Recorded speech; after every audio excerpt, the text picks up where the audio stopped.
Hi అండి, welcome to my channel. ఈరోజు నేను మెత్తల కర్రీ వండి చూపిస్తానండి. మీకు మెత్తల కర్రీ చింత చిగురు వేసి వండుతాను. చూడండి, ఇలా క్లీన్ చేసి పెట్టుకున్నాను. క్లీన్ చేసేసి ఈ తల తోక తీసేసాను.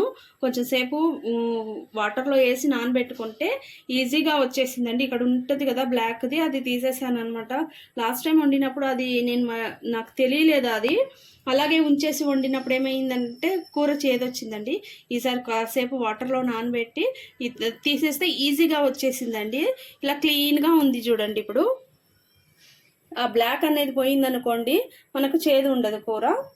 ఓకే అండి, ఎలా చేయాలో చూపిస్తాను రండి. గిన్నె వేడయింది, ఆయిల్ పోస్తున్నాను. 3 స్పూన్లు పోసుకుంటున్నాను ఆయిల్.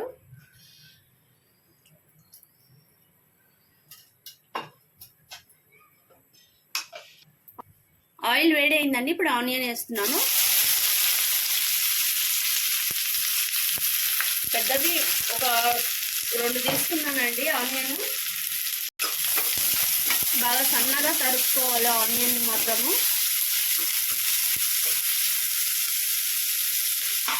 లావుగా ఉంటే అస్సలు పనికిరాదు ఈ కర్రీకి, అందుకే సన్నగా తరుక్కోవాలి చాలా.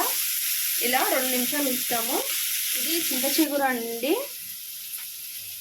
చింత చిగురు తీసుకొచ్చి స్టోర్ చేసి పెట్టుకున్నాం అనమాట. ఇది ఇలాగే అవుతుంది, కొంచెం నల్లగా అవుతుంది. ఫ్రిడ్జ్లో స్టోర్ చేసుకోవచ్చు. దీన్ని కడిగేసుకున్నానండి. ఇదిగోండి, కడిగి ఇలా తీసి పెట్టుకున్నాను. కరివేపాకు వేస్తున్నాను ఇందులో. సాల్ట్ కూడా 1 స్పూన్ వేసేసుకుంటున్నాను ఇప్పుడే. ఇలా కలుపుకుంటూ కాసేపు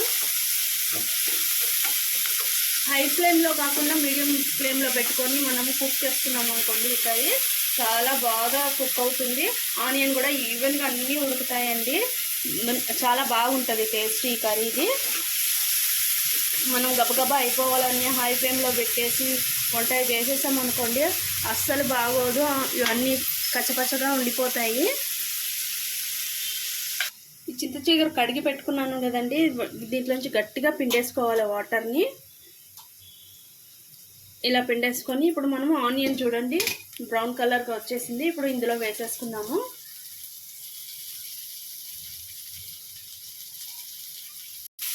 ఇలా ఒకసారి మిక్స్ చేసేసుకొని టమాటాలు వేసేసుకున్నాము. ఇప్పుడే మరి టమాటాలు తీసుకున్నాను.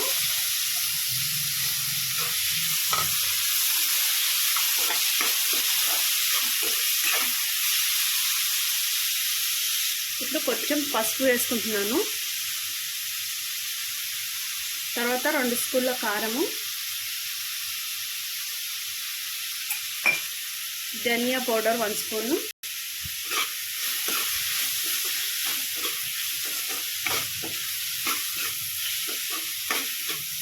ఒకసారి ఇలా మిక్స్ చేసేసుకొని ఇప్పుడు మనము మెత్తలు వేసేసుకున్నాము.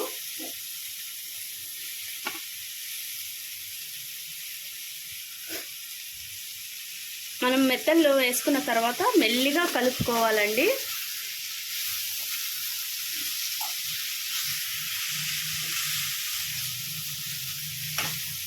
మీరు కావాలంటే ఇందులో చింతపండు పులుసు కూడా పోసుకొని చేసుకోవచ్చు. ఇప్పుడు చింత చిగురు వేసాను కాబట్టి నేను వేయట్లేదు.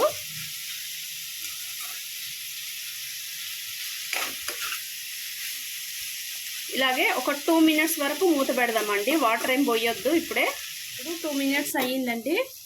మనం మూత తీసి చూసుకుందాము. మెల్లిగా కలపాలి.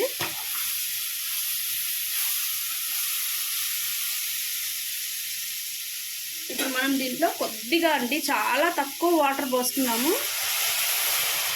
ఇంతే చాలండి. ఇందులో జీలకర్ర పొడి వేస్తున్నానండి. మెంతులు జీలకర్ర కలిపి పౌడర్ చేసి పెట్టుకున్నాను, అది వేసుకుంటున్నానండి. ఏ చేపలు వండినా కూడా అందులో కంపల్సరీ వేస్తాను నేను. టేస్టీగా ఉంటుంది. మీరు కూడా వేసి ట్రై చేయండి. ఎక్కువగా కదపొద్దండి.